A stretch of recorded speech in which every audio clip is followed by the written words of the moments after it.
Stepping out from the monumental shadow of Telltale's superb take on The Walking Dead, The Wolf Among Us immediately stakes its own claim as one of the most exciting adventure games of the year. Filling in the shoes of Bigby Wolf, the sheriff of a magical version of New York City populated by the fairy tale characters that we all grew up with, is an energetic and memorable experience.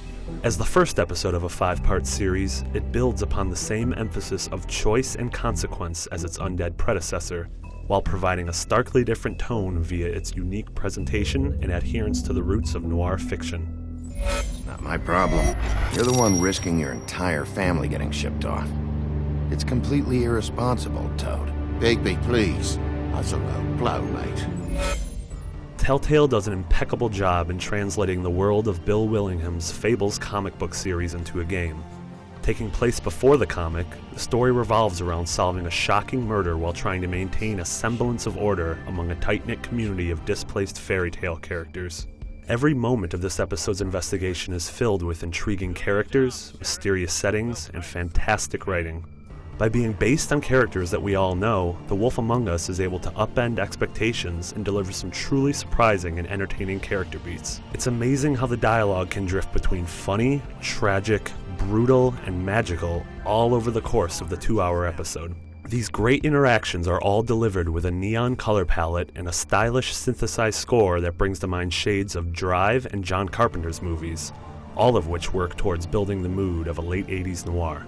Sadly, a noticeably choppy frame rate, one of the main problems with The Walking Dead, is still present in The Wolf Among Us. Transitions often stutter for a brief moment, each time removing me from the world for a fraction of a second. Not a deal breaker, but definitely something that I hoped would have been fixed in this new series.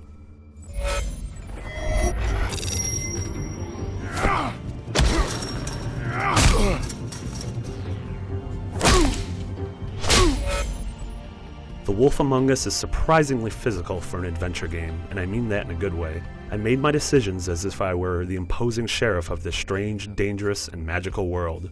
I had no qualms with roughing up a suspect, busting down doors, or tearing apart a room during a fight. That last one is particularly important, because the action scenes in Wolf are absolutely fantastic. Think of them as choreographing a fight scene in a movie through the lens of a choose-your-own-adventure book. A handful of these scenes in the opening episode provided a nice bit of excellent chaos.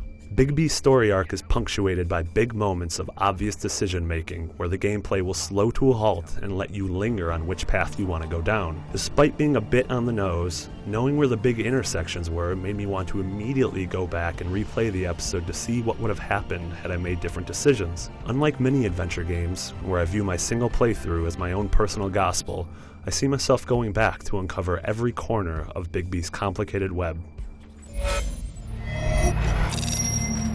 You're not as bad as everyone says you are.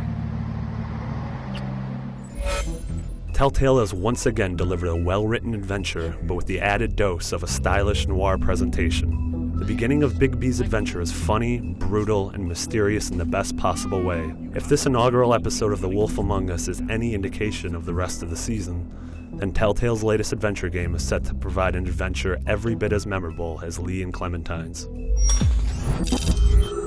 For more on The Wolf Among Us, stay tuned to IGN.